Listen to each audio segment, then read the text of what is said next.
one sentence, that is sentence of death.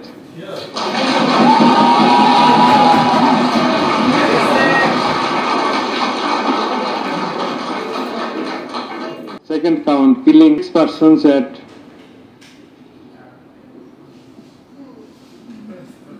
Sankarpur of Dhaka,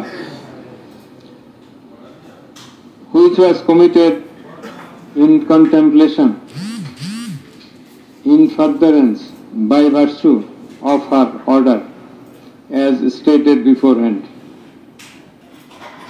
And similarly, she committed the same crime, that is the crime against humanity, on another count for causing the killings at Ashulia of Sabah, killing of 6 persons. For all these 3 counts,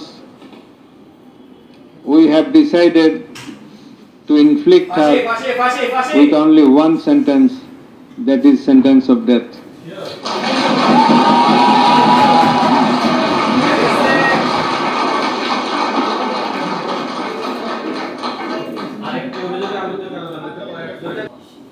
আপনাদের বিনীতভাবে অনুরোধ করছি আদালতের decorum, ট্রাইব্যুনালের decorum maintain করার জন্য। আপনাদের যা উচ্ছ্বাস, যা এক্সপেকটেশন, যা প্রকাশভঙ্গি, সেটা আদালতের ট্রাইব্যুনাল রুমের বাইরে গিয়ে করলে সেটা আরো শোভনীয় দেখা যাবে।